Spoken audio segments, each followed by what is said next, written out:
This is the Moon Tower Podcast with your host, Ian Hubbard.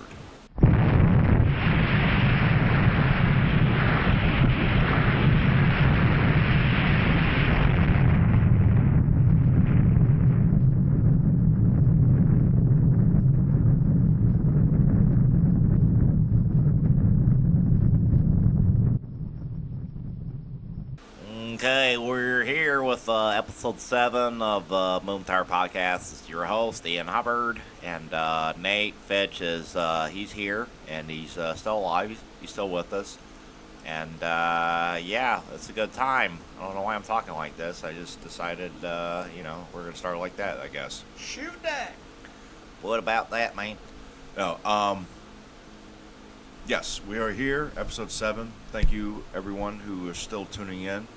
We've got some good news about some things, some updates and whatnot. According to our SoundCloud and YouTube numbers, episodes 5 and 6 have listed over 120 Yeah, listens. SoundCloud, we had a week where we got over 120 extra listens, which is very nice, and it's coming from all over the country. We got some listeners in San Francisco. We got some... What? Yeah, decent amount on the West Coast. I was gonna say you said San Jose. you said San Jose. Yeah. Which I don't. Do you know anyone in San Jose? I don't. I don't either. Pretty sure there's some Texans in there, you know. What? Texans? Yeah. Yeah. We've got California, Texas, and Scandinavia, Yep. and Ohio. And I think Michigan, there's a little bit everywhere, you know. I was gonna say we're setting up battleground states. Yep. The Moon Tower Podcast is at the front lines for the 2018 midterm elections. Get out and vote, faggot. No. Ian for president. Fuck that. No, governor. I think governor, senator. Oh, what else is up? City council, which, if I may, real quick, I talked about for the longest time at least this year, I wasn't gonna vote in the midterms. I was just gonna say fuck it. But there's some local things that are floating around, like, city levies, job levies, stuff like that. Oh yeah. So I decided to re-register just so I can be registered for downtown and whatnot, because they still had me under the address that I was living at like 3 years ago. Okay. And I don't know if it really matters if your address and zip code and whatnot don't line up on the sheet when they have it. But I'm sure it probably caused like some sort of discrepancy somewhere. Yeah, I wasn't going to go through that with the old lady taking her evening to tally up and whatnot. You ever volunteer to the voting station? I have not.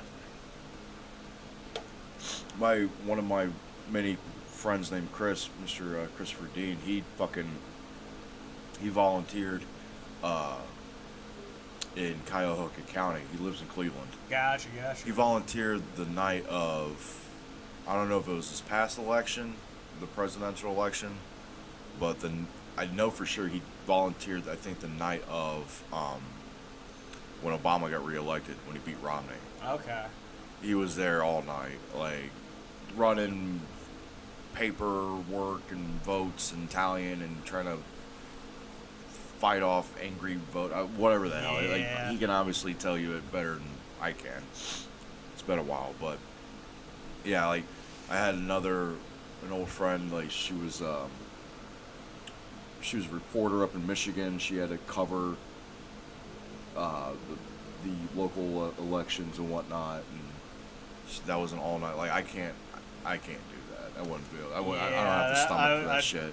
I'd probably get bored with it, or get overwhelmed with the amount of potential shit that could go on with that. Well, he said that even his biggest peeve or his biggest problem was like haranguing the volunteers, like people trying to do things their way and kind of mucking up the works. And yeah, you got to have a system about it. It's like this is for everybody. It's not just for you. It can't be the way you want to do it. But there's that. We are planning. We were just talking before we started recording that in 2 episodes from now will be the night after the midterm. So I think what we're gonna do is like a little recap episode. I don't we're not gonna break it down because next week's Halloween, like actually yeah. Halloween. We're not gonna fucking spend our Halloween episode talking about the issues. I mean, if you care enough, you're gonna follow up anyways, and if you don't care, then that's your choice. I'm not gonna rab on you for that. Free country, man. Yeah, which I mean, it goes back to. I always go back to George Carlin's bit that he had from a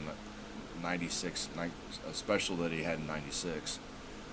It's called I think it's called Doing It. It's either Doing It Again. I think it's the name of it. Where he ended it on he doesn't vote. He didn't vote for a long time. I think like since the '70s or I think early '80s was the last time he voted. I think. And he's like, they always say if you don't vote, then you have no right to complain. He's like, people like to switch that around where, essentially, and I'm paraphrasing, where in reality, if you vote and you elect dishonest and incompetent officials and they get in and screw everything up, well, you're the one to blame. You voted them in the office. He's like, I, who did not vote, he's like, who did not even leave the house on election day, am in no way responsible for the mess that you have occurred, and I have the right to complain all I want. I always go back to that. It's just funny, but the big thing I will say real quick before we get into the actual episode tonight is they're counting on the youth vote and this whole like wave. Like you've heard about the blue wave for the Democrats and the red wave for the Republicans. It's up in the air, like how the House and the Senate are going to go, and are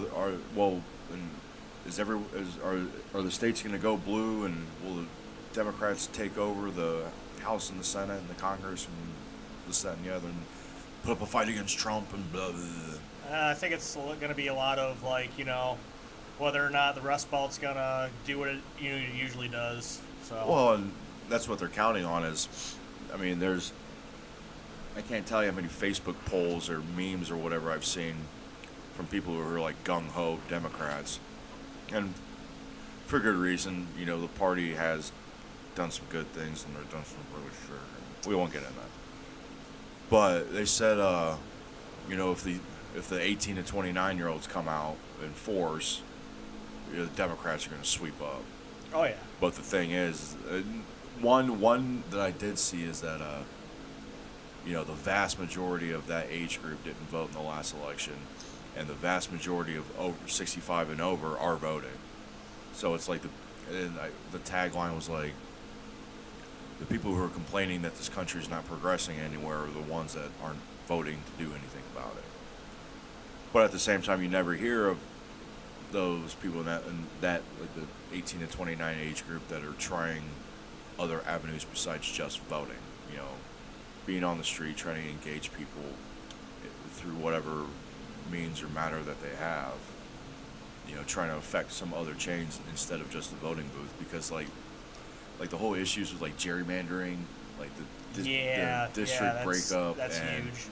and I skimmed a article, I think it was for the Times, it might have been the New York Times. It was a pretty solid publication, name-worthy, where they're worried about malware breakdowns in like the electronic voting booths. Okay.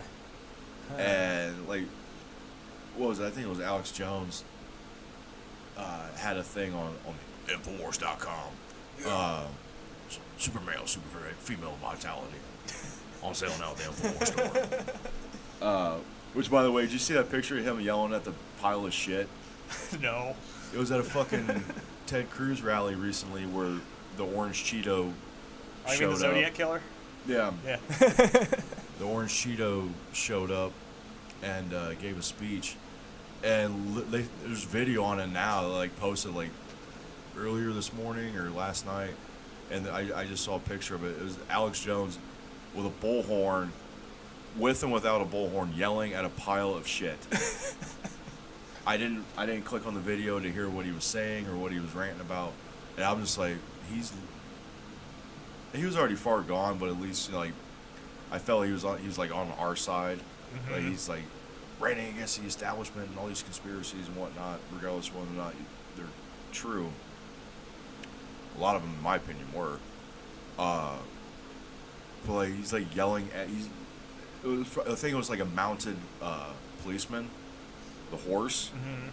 Just left like obviously they fucking just leave trails of shit in the street. He's like literally yelling at like a scattered pile of dung. And he's like the picture I saw. He's like crouched over in like this linebacker stance, like looking straight down at like. It's not like he's like.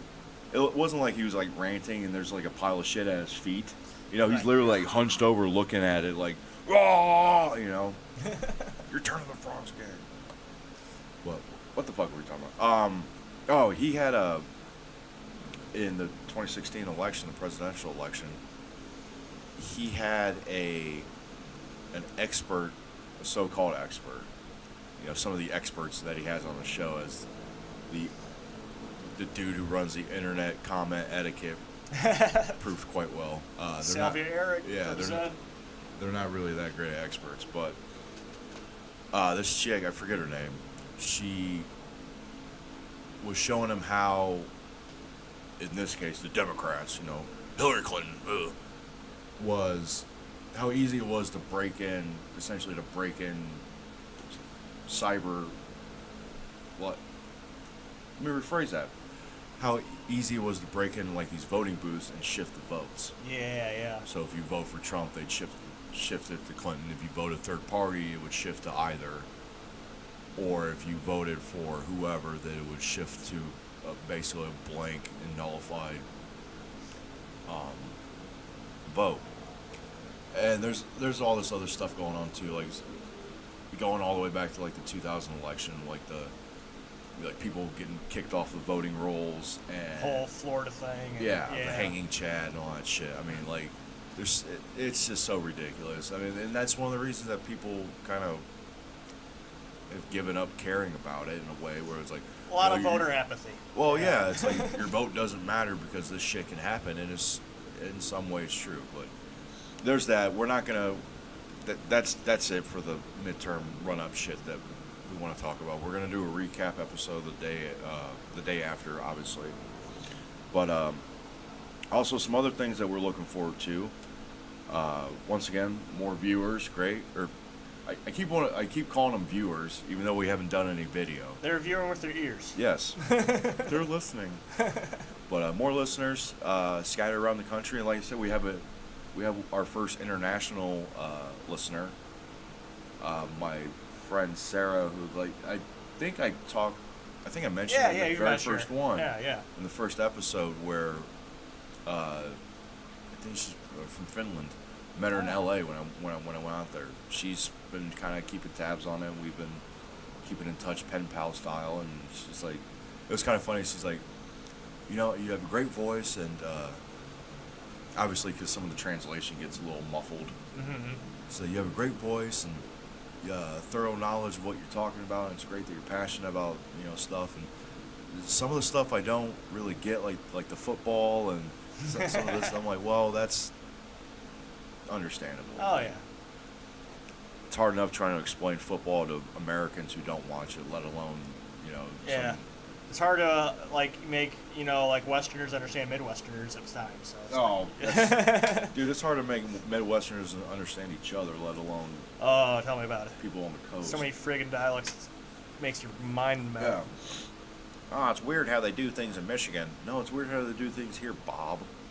But all right, here we go. More upcoming. We got some ideas for upcoming episodes. Thankfully, we were fortunate to know some people in the local arts and business industries around town. One in particular I mentioned, I think to you, Nate, off air. Our friend Chris Clark, who's a brewer at Four Fires Meadery here in town. Ooh. Yeah, they've been gaining a popularity. Apparently, they've and hopefully he can be able to tell more about this. Where he posted something. It was like local, not like local. What was it? Some big brewing magazine or website or whatever. Took a poll of up and coming breweries, localized ones, not just in Ohio but across the country. Yeah. and I guess they ranked like in the top 10, top Ooh. 5 even, like vote getting and whatnot. That's hellacious. Yeah, and I guess they've been spreading their operation. He's always posting stuff about it on Facebook and whatnot, about like stuff that they're coming up with and different kinds of brews that they're doing and whatnot. I know you're big about it. I'm all about the mead and all about the craft beer and all that good shit. Yeah, we've had very many discussions about it. He used to be a brewer down the street at Mommy Bay. Okay, yeah, That's we were talking about that in a previous episode. Yeah, literally, which is kind of cool. Like, I still haven't been inside that brewery. I've had their beer many times. It's pretty solid. Oh, yeah. It's just kind of funny that it's literally right down the street. Like to get him in, and Brittany. She's been very enthusiastic. Miss Brittany Hurst, who's a managing cosmetologist. Anytime I see that, I always want to say cosmologist. She's a managing cosmetologist at Definitions of Design in Maumee. That's obviously hairstyling. And, just get them in here, try to pick their brains about, what they do, why they do it, and hopefully get some freebies. Yeah. I think we need to have Nate and Ian drink wine and get haircuts. You know what? I was thinking if somehow we can coordinate this, that'd be like a good first live video feed. That could be pretty sweet. Us drinking craft beer and getting haircuts. Yeah. We'd have to pay top dollar though. Artistically speaking, there's also our good friends in Black Market Pharmacy, and if you don't know who they are, shame on you. They're one of the rising rap groups in the area. They just opened for Project Pat of 36 Mafia this past Friday. They've been drawing bigger and bigger crowds. I've had the fortunate opportunity to see them many times, and they bring it. The whole trap scene or whatever the kids are referring to it now as. I'm not big into, but anytime I've been around it, I've always had a good time. It's party music. It's our generation's disco, essentially. Like it's one of the most revered and reviled scenes of music currently. Like, this shit's ripping the top 40, and a lot of people hate it, which is funny to me. Hey, a lot of, sometimes when you look at things that you hate, you gotta see, why people, like it.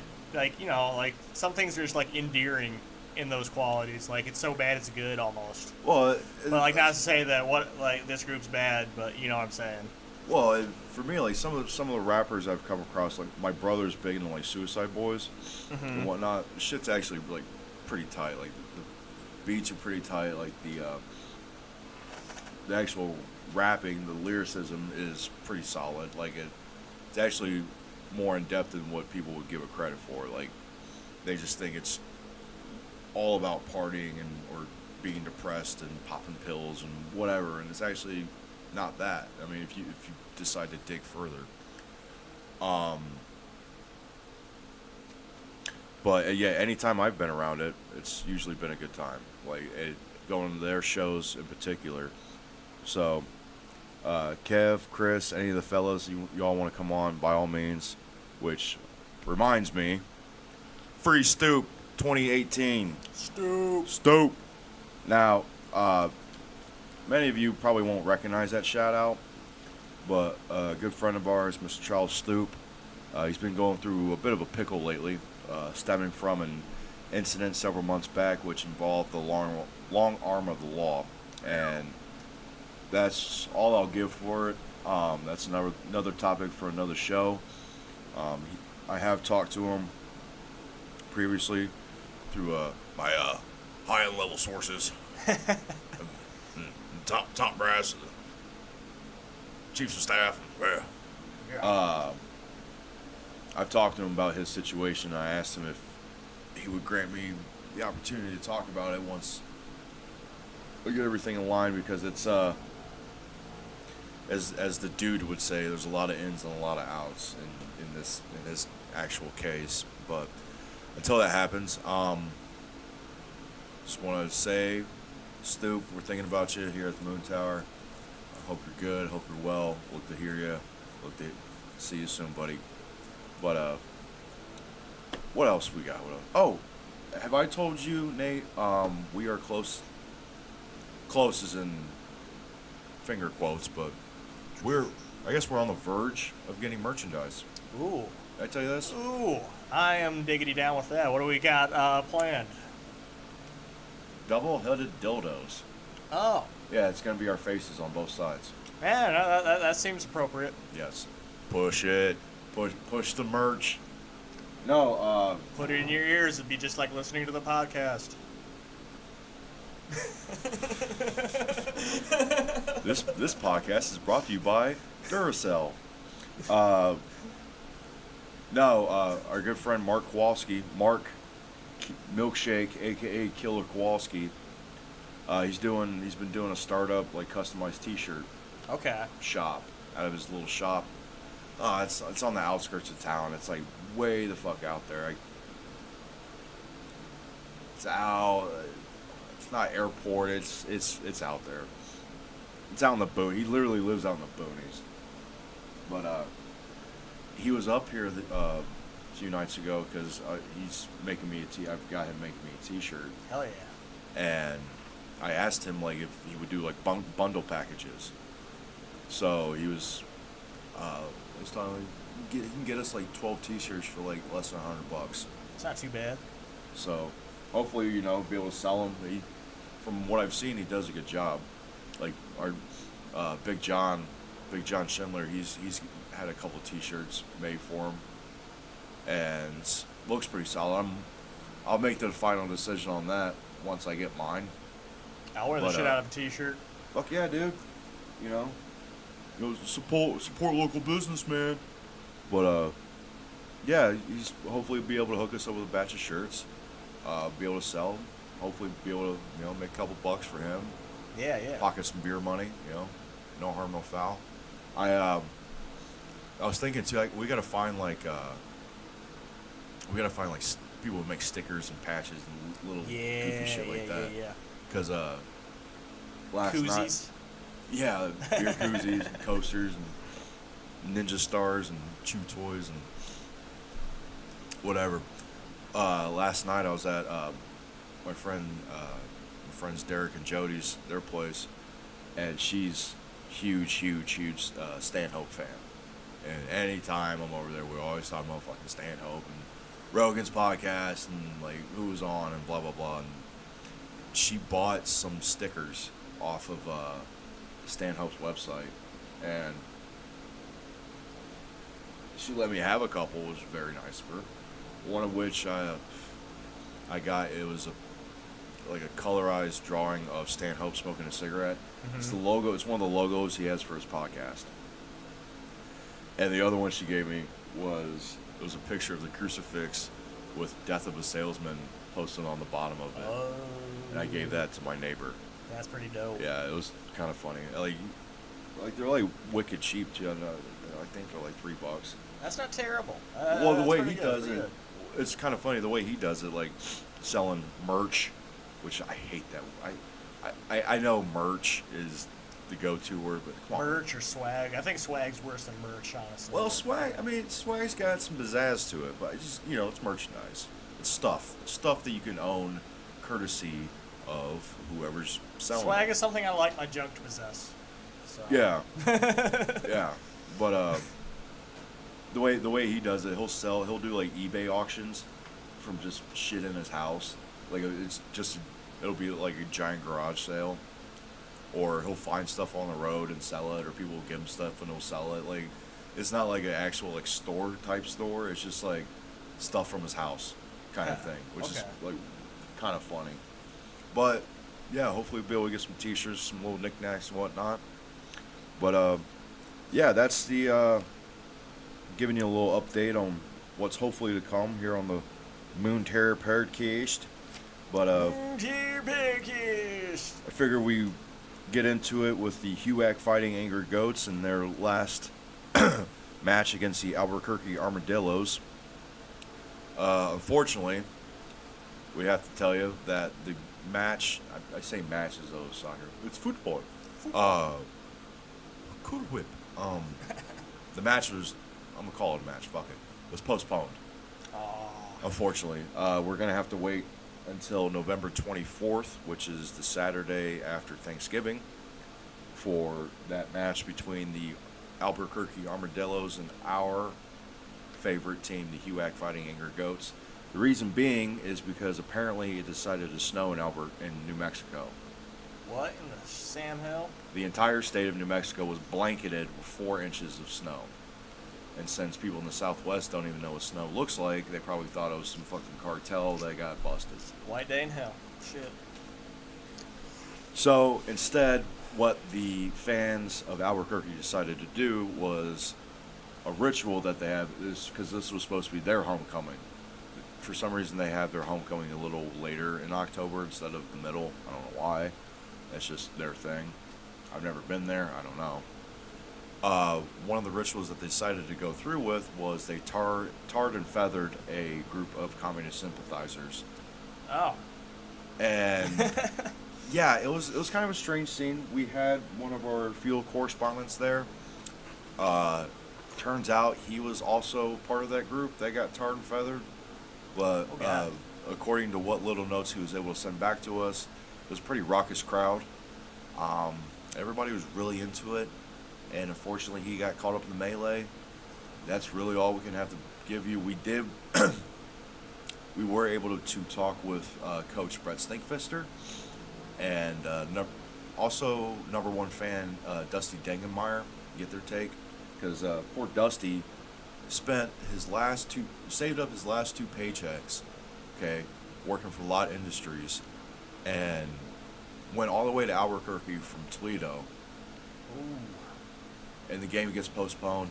He flew Southwest, and they won't even refund him his airline tickets. So they wouldn't even refund his game tickets. He had to sell those. Luckily, he was able to get a blowjob out of it. So. Hey, yeah. Well, at least it's not free. Well, the transvestite that did the deed fucking was pissed off that she couldn't go to the game. It's her fault for not doing her homework. Yeah. Should go back to school. Well, in a way, you can't really blame anyone. Like, no one expects it to snow in fucking Albuquerque, let alone the entire state of New Mexico. But we were able to talk to Coach Brett Stinkfister and get his thoughts about their next, because it was supposed to be their the end of their 3-game road streak. So got some of that and some with Dusty Dingmeyer, so we'll get right to that. Well, Coach, sad to say the game was postponed. You guys came all the way out here, and they had to do you like that at the last second. Any thoughts on that? Well, it's I don't even have the words for it. It just it started snowing. I guess these guys are a bunch of pussies and they can't even play in the snow. Well, Coach, I mean, it's not they're not used to it. This weather, this is quite alien for this part of the country, right? Well, they man up. We came all the way out here. We expected the game. I'm not too happy. I had to cancel dinner plans to just get out here. Coach, you had to. Yeah, I'm an important guy. I got to meet with trustees, boosters. I got to meet with scouts. I got to meet with high school players. I got to recruit. I'm doing this on my own, I don't really have any help. I just you came out here to play the game, and you want to play good, and tackle good, and run the ball good, and catch the ball, and throw the ball, and play defense, all that. And we didn't even get a chance to do that, and not too happy. Not really happy about it. You can tell my voice. I'm not happy about it. Coach, you're getting a little Jerry Seinfeld on me. Well, that's what happens. I'm not happy. Got another big game coming up, your first home game in 4 weeks against the San Jose Bull Sharks. Another tough opponent, another in-conference game. Any thoughts on that? Any preparation? What you're going to be looking to do with the team? Well, we just got to keep playing our game. Got to, tackle good, play good. Everything's got to be good. Everything's got to be good and tight, All I got to say is if San Jose can't play in our weather and they want to postpone, then they better change their name from the Bull Sharks to the Bullshits. Well, Coach, those are heavy words. You're getting really testy this time of year. I know, things might be getting a little tough, getting deeper in the season, conference schedule and whatnot. You sure not letting that go to your head, especially with the undefeated record that you guys been posting all year. Oh, yeah. You start winning, you get a little confident, you get a little cocky. Huh? You trying to do something about it? Well, Coach, calm down, buddy. I'm on your side. Calm down. Well, try me. Come at me, I dare you. Double dog dare you. All right, Coach. Well, we're going to cut it there. And Yeah, that's what I thought. One love, I'm out. okay, well, it's a little unfortunate. Coach Brett Stinkfister went from being, the very humble, soft-spoken, kind of Jim Trussell kind of coach that we come to expect, and now he's getting a little over his head, Nate. What do you think about that? I have to agree with you there. He seems a little bit, a little hangry. He needs to get one of those barnyard pies that you made tonight. Oh, yes. Would you throw on that real quick for the folks at home so they can get hungry? Oh, man. Well, I threw a little bit of everything from your favorite farm. A little pork, a little chicken, a little beef. So I got pepperoni, calabrese, bacon for the pork. Got some chicken and some smoked beef brisket, along with mozzarella, fontanella, and Asiago cheese. Goddamn tasty. Very good. Well, like I said, we were able to get also another interview with number one fan Dusty Dengenmeyer. He was also not very happy about it. Like I said, he came all the way from Toledo to Albuquerque and basically got stiffed on all of his financial dealings. Dusty, buddy, how you doing? Man, I came all the way out here to see a dang old football game, and this is how they treat me, man. I brought the family. I brought the missus. I brought the mistress. I brought all the kiddies. I brought Mama and Papa and Granny. Boy, I'll tell you what, we ain't never been this far out west before. We're planning on having ourselves a dang old hootenanny down in Albuquerque. Well, I can't blame you, Dusty. I see you brought your foam number one finger. Yeah, well, guess what?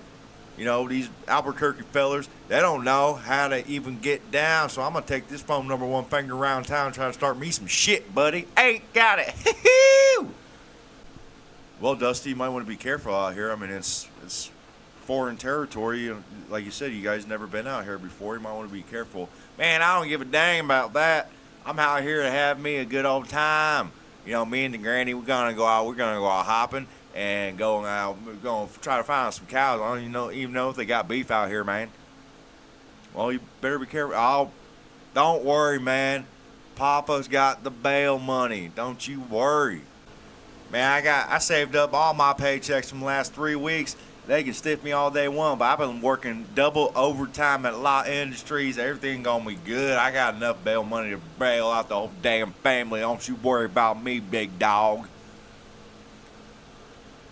Wow, Dusty. Well, just be careful out there. Man, careful ain't my middle name. What you got to worry about besides nothing? All right, y'all be good. I'm out of here. Assalamu alaikum. Well, once again, folks, that's our quick wrap-up of the, like we said, a postponed match against the Albuquerque Armadillos. That match is rescheduled for November 24th, which, once again, is 2 days after the Thanksgiving holiday.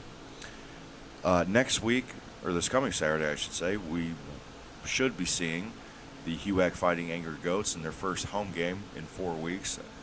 They'll be taking on the San Jose Bull Sharks. Now, the Bull Sharks are a very peculiar team. They've lost 3 games on the season by a total of 12 points, but they've been averaging over 450 yards a game on offense. The majority of that, 270 worth per game, has come on the ground. So this is going to be another big test for the front seven of the HUAC defense. Looks like Dick Jones might end up having another big day tackle-wise.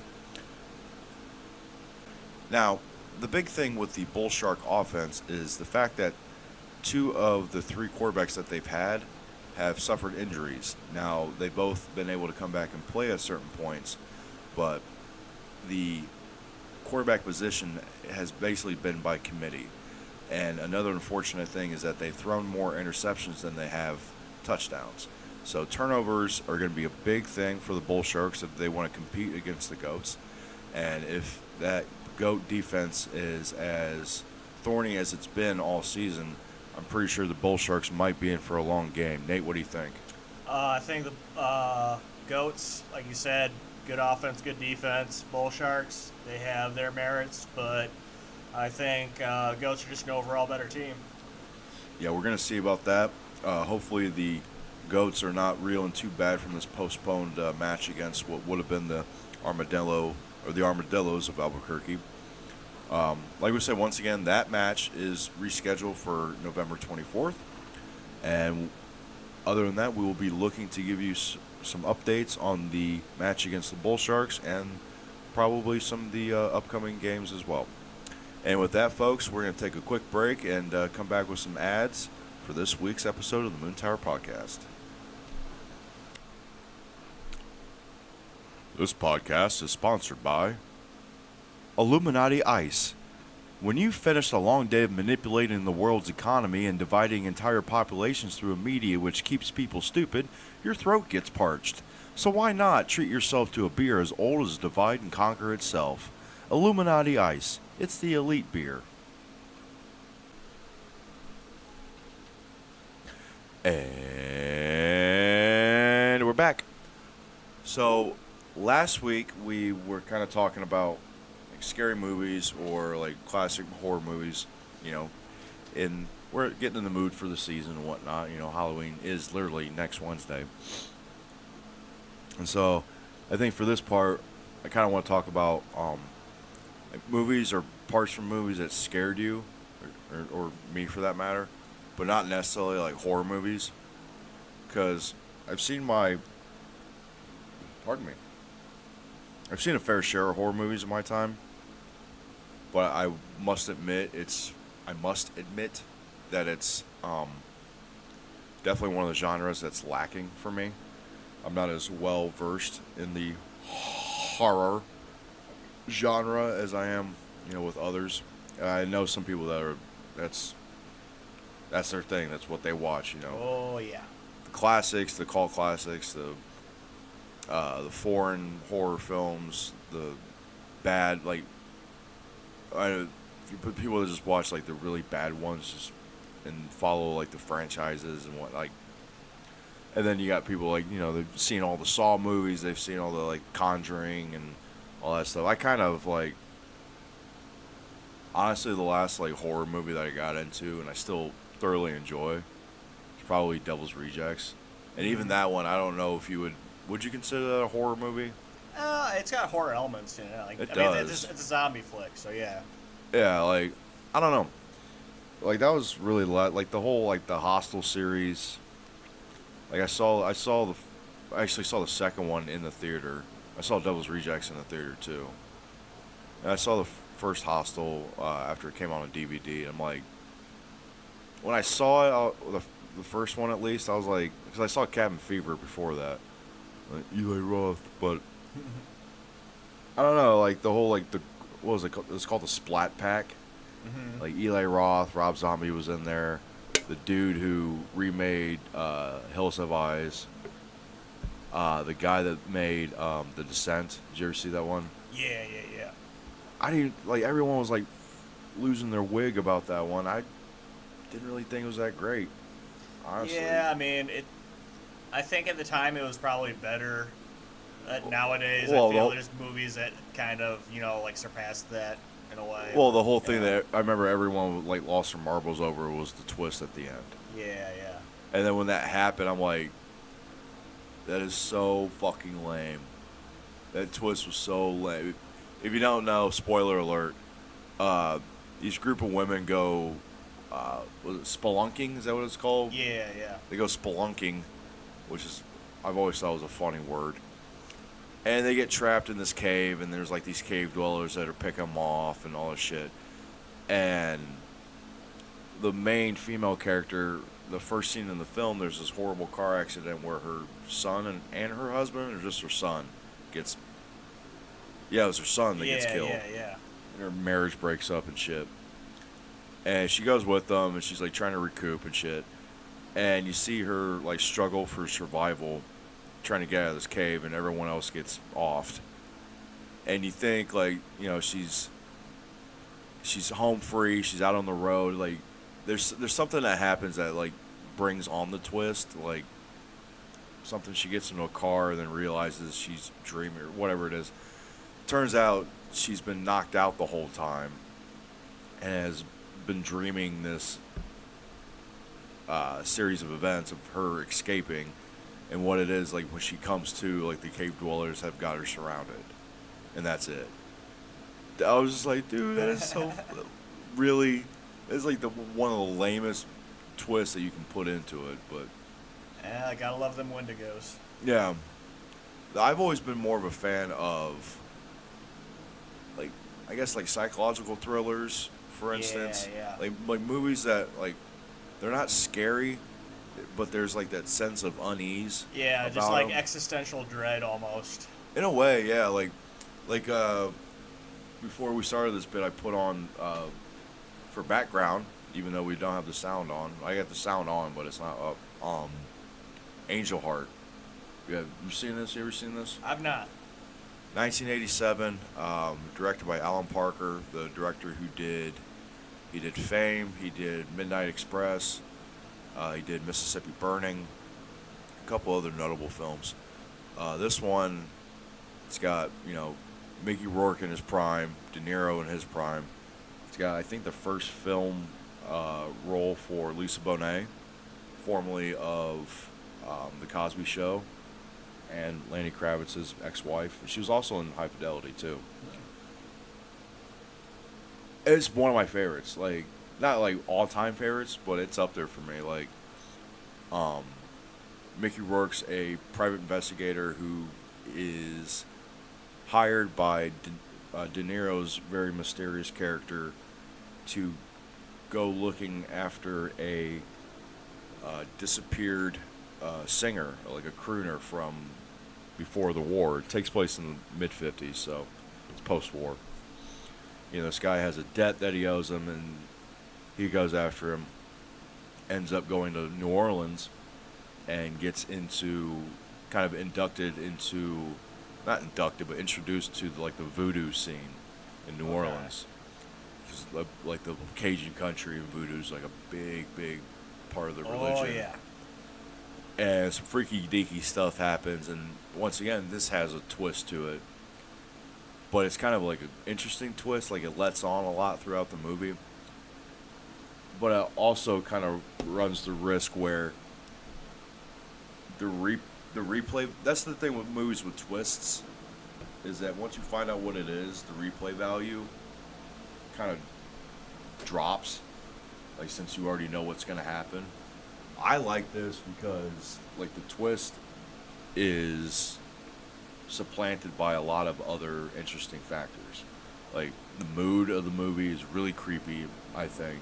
The music is kind of gives you chills.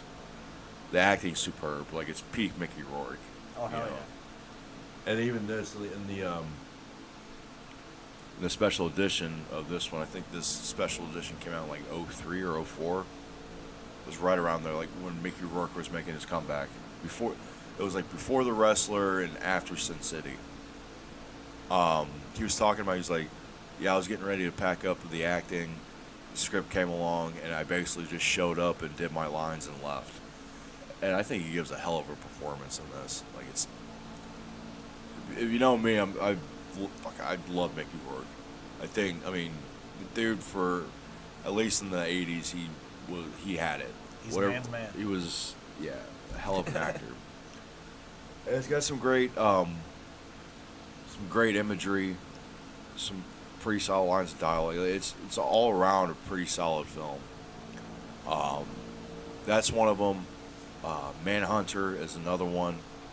Michael Mann's film. It was the prequel to Silence of the Lambs. It's got William Peterson as Will Graham, the guy who tracks down Hannibal Lecter, who's famously played by Anthony Hopkins. It came out in '86. It's if you've seen Red Dragon, the Brett Ratner remake with Ed Norton and Anthony Hopkins and Ray Fiennes as the Tooth Fairy murderer. It's the remake of Manhunter, and Manhunter is a superior film, absolutely superior. Once again, it's not really like scary, but there's just like mood and kind of like this low key tension where it's like things just aren't right. Things are already like it's got like the way William Peterson, who if you don't know who that is, that he was in the original run of CSI. Okay. What was it? Gil Grissom is his character's name. Yeah. The guy that heads the team. He plays Will Graham, their forensics expert, and he's got like this tormented psychological look to him. Like he just looks just.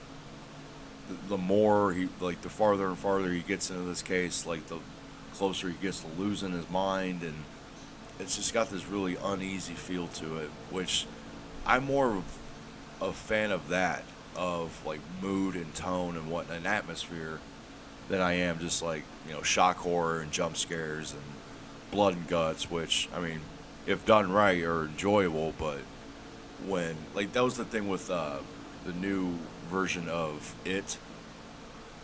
I don't know if you saw that. It was just like really focused on jump scares and light scares, like the shuddering lights and like the really quick like bah, it didn't get me. Like I kind of like anticipated it.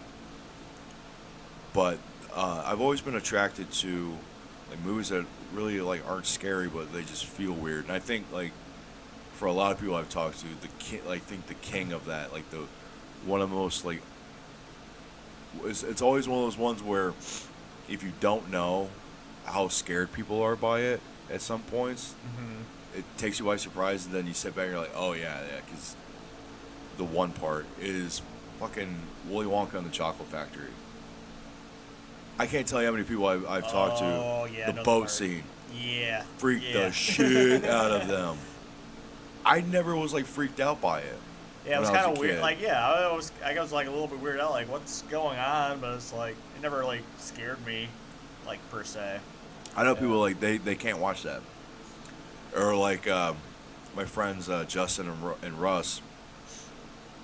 They can't watch the parts of The Shining with the two little girls.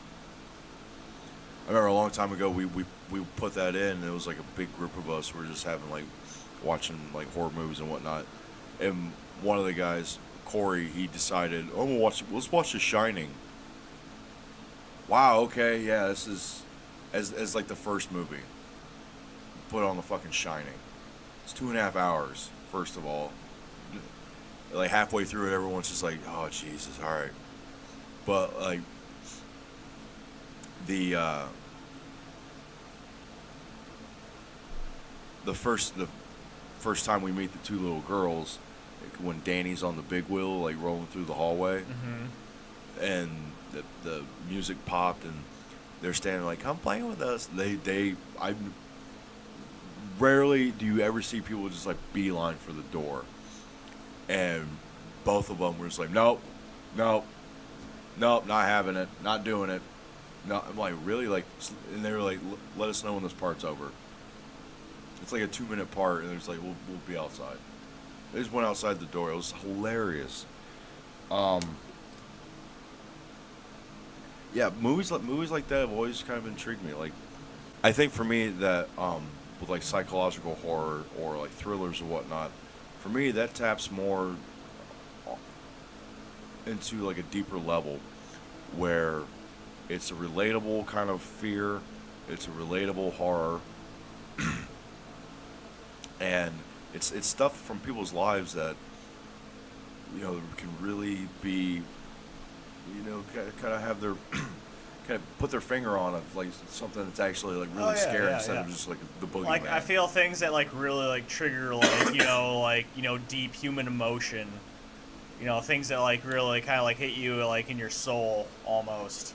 Well, I think one of the better versions of that is, or an example of that, is, and it's a very, very well-respected film. It's a very well-made film.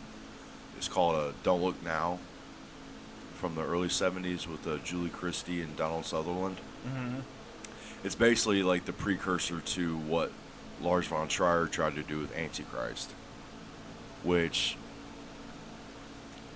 I didn't think it was as shocking as people made it out to be. I mean, yeah, some of the violence was very shocking in essence, like of what happens. I didn't really, but in Don't Look Now, Donald Sutherland and Julie Christie are an American couple who I think they've moved to England to get away from America, or they live in England and they're on vacation in Europe, something like that. Well, they're a couple going through grief because their child drowned in, I think, a lake outside their townhouse. Mm-hmm. And so, like, the entire film is, one part is there's these string of murders happening.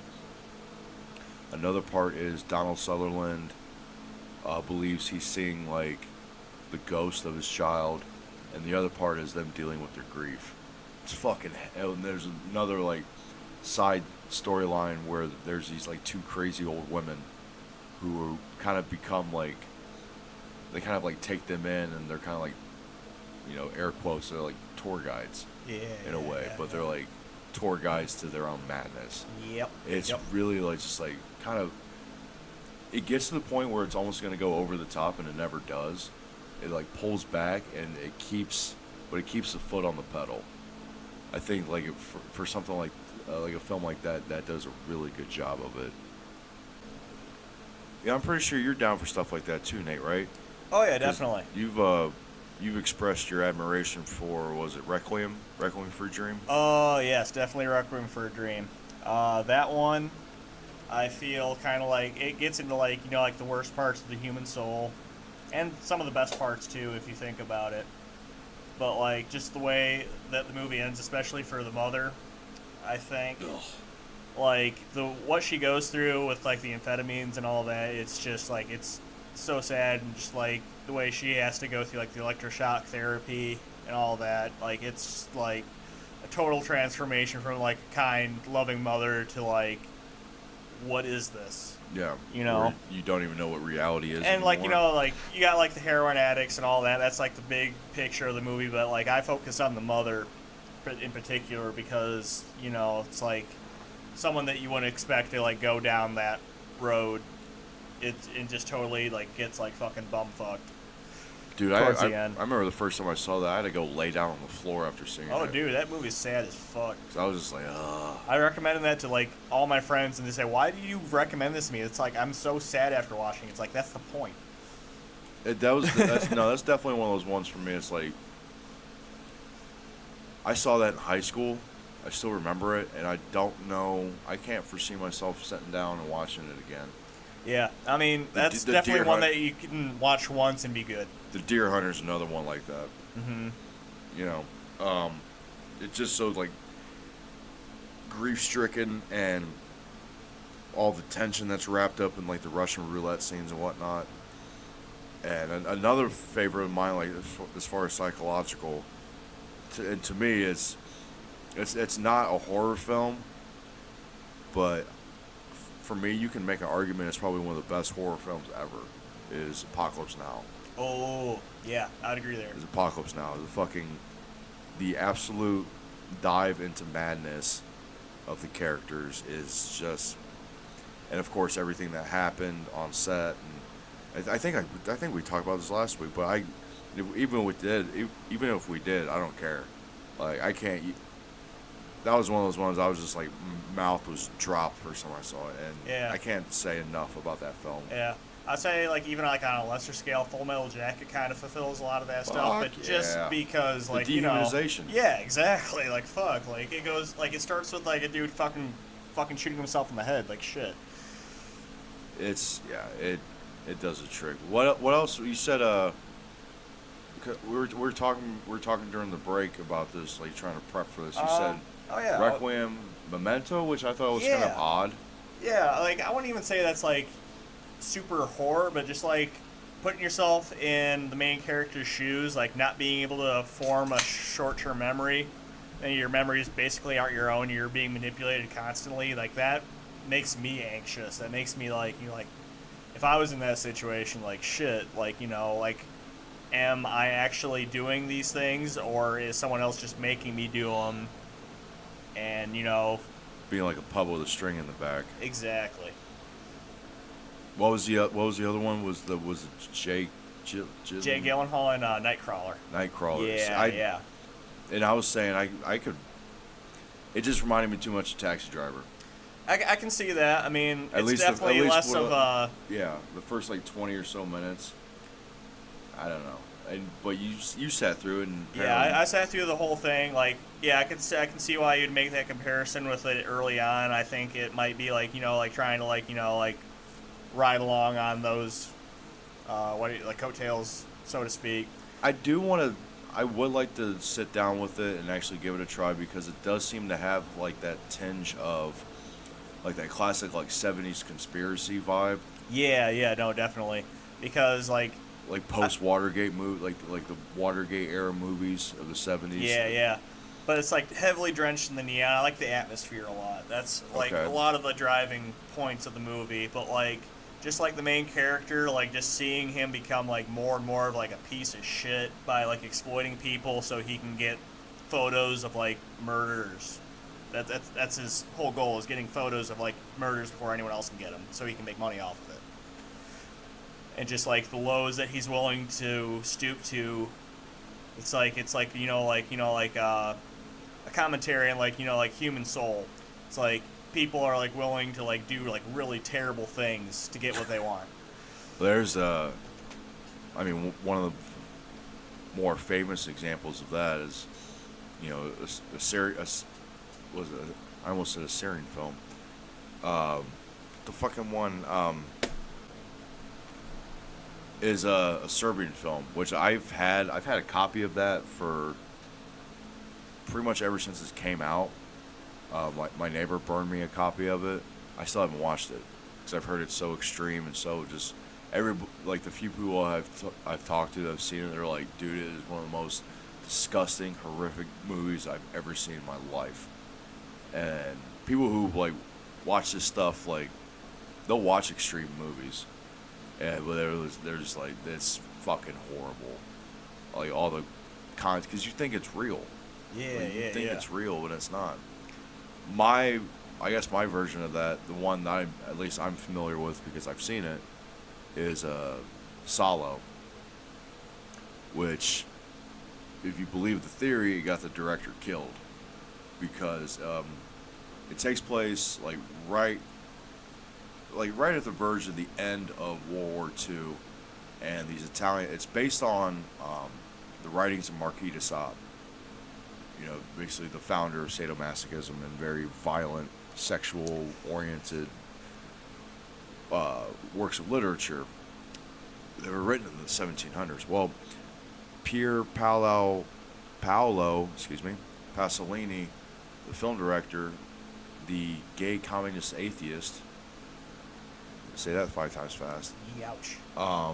decided to adapt this series of de Sade writings and basically turn it into a kind of a socio-political, sexual, not satire, but like a point about hubris and power and what people will go to in order to exert themselves, their will over the helpless. And it's got like this very interesting, fine-tuned, like political philosophy, like points of view about it, but the content is also it's fucked up. This group of fascist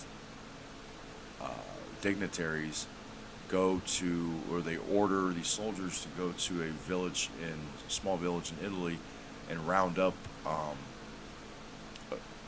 a group of teenage boys and girls, and they essentially just subject them to 120 days of torture, like sexual torture. Oh, okay. 120 Days of Sodom. Sodom. Yeah. And pain and misery and whatnot, while essentially they show the true face of how, like when the power structure collapses, how the true face of like debauchery and animalism and just being absolutely horrific for the sake of doing it, like really comes to light. And a lot of people have theorized that because Pasolini was knifed in the street. I think it was in Rome. I think it might have been in Rome or Turin.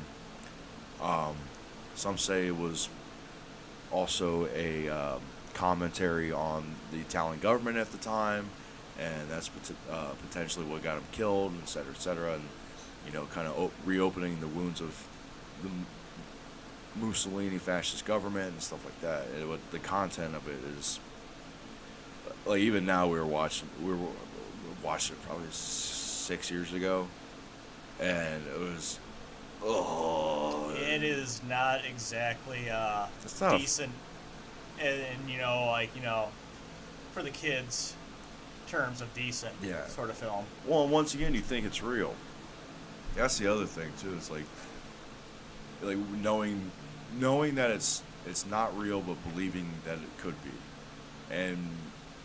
but also understanding that stuff like that probably happened. Oh yeah. Probably definitely still does happen. I mean, look at Abu Ghraib. But let's get to a lighter point. It's getting kind of heavy for right now. We'll save the heavy for next week for our once a year super special Halloween episode. We were talking about the boat ride in Willy Wonka, about how like that scared the shit out of people. Yeah. My version of that, to get to a lighter point, is in the second Star Trek movie, Wrath of Khan, where they capture the guys from the Enterprise because they went on a mission. Khan's henchmen, they capture the two guys, and they literally put the bugs in their ear. Like that's for me, at least in movies. Well, more so, I mean, it's because it touches on a deeper fear that I kind of have, is like stuff going in or out of my body that's like that I didn't put there, or I don't know. It's body horror.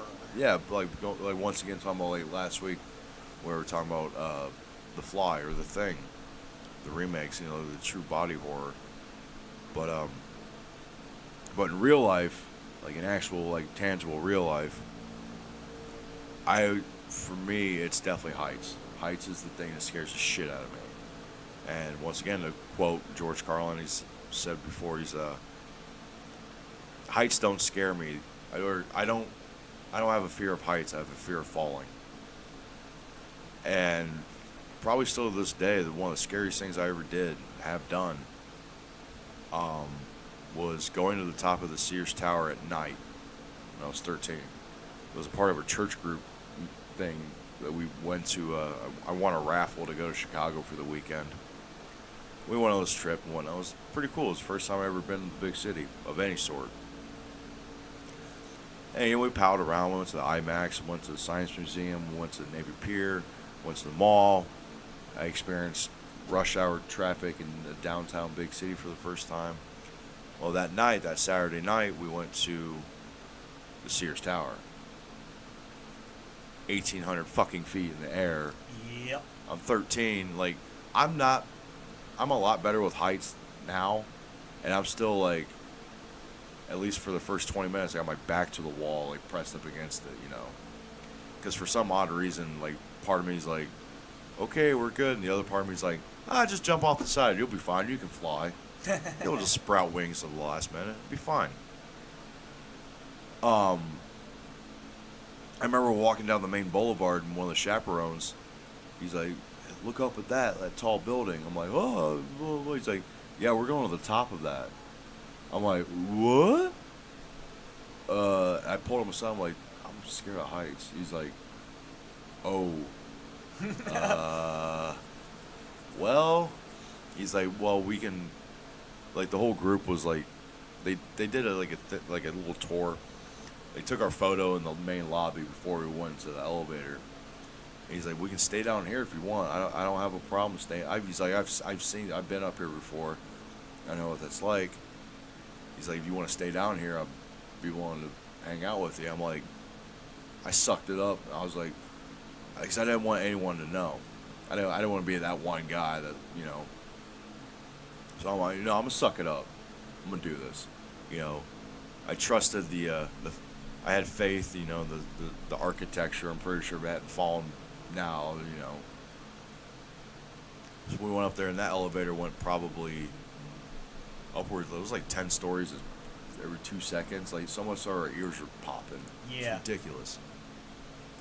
And I just see the numbers increase, like 75, 76, 82, Jesus. 90. I'm like, you gotta be fucking. I thought 12 stories was enough to make me dizzy. That's like, God. Dude, like, after being up here for the better part of 2 years, I'm like, we're on the 7th floor of the building, and even still, like, every once in a while, I'll be like, I don't want to look out the window. But we fucking get up there, and there's like a long walkway, and I remember there was a wraparound wall where they had like a diagram of like the history of Chicago, which was pretty sweet. And then you turn, and there's like the glass outing, and it's all there. Like, the fucking cars on the highway look like the irises in your eye, dude.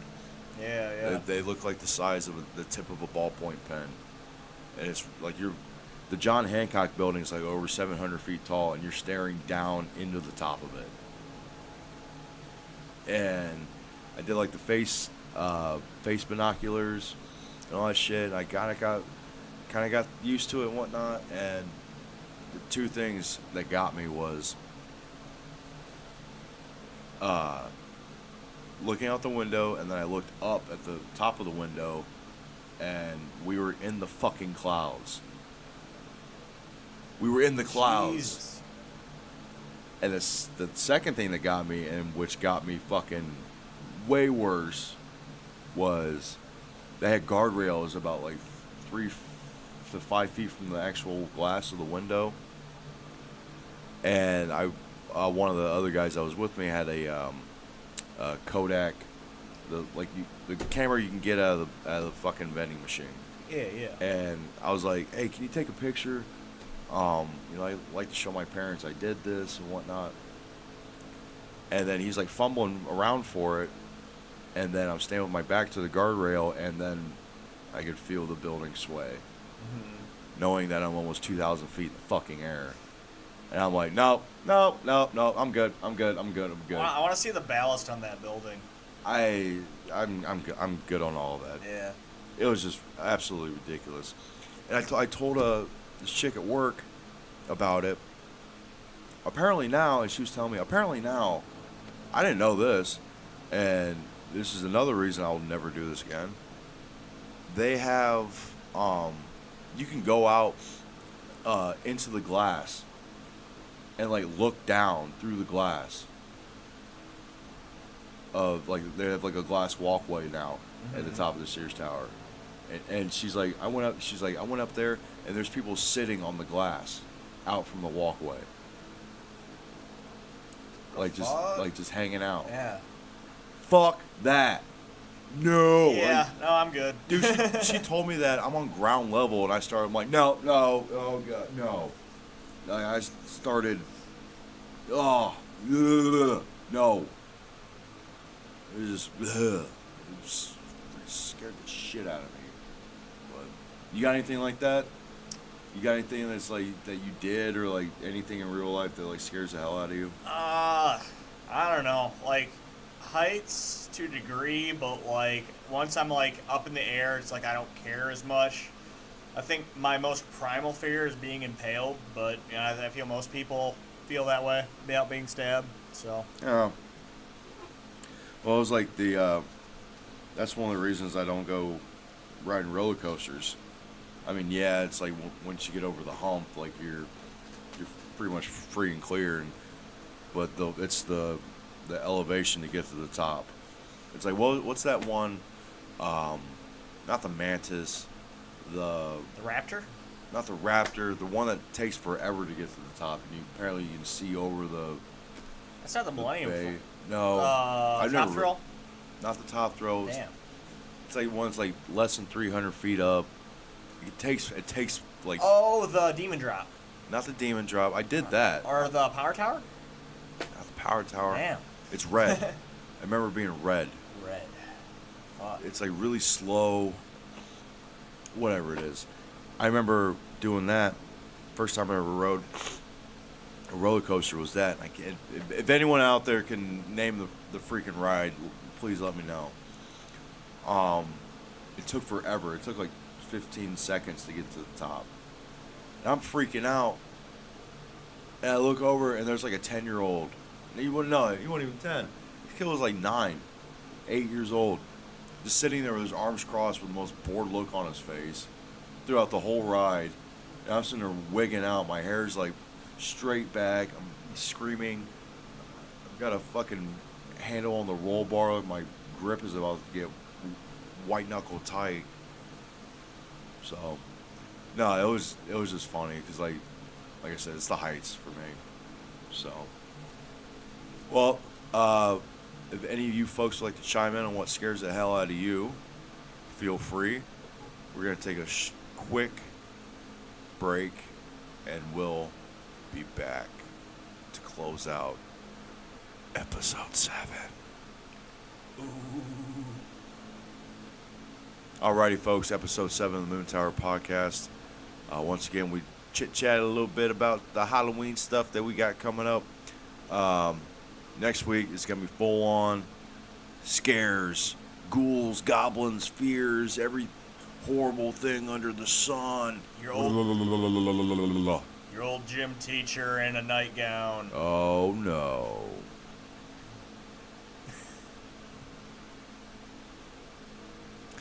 Thank you all for sticking with us, listening in. Once again, we got a lot of good stuff coming up here in the upcoming weeks. Hopefully you'll tune in. We'll look to hear from you. Send us some comments, questions, concerns, anything that you would like to hear. And then we'll probably just ignore them. But until next week, stay safe, ghouls and goblins. From your friends at Moon Tower Podcast. Over and out. Love you, babies.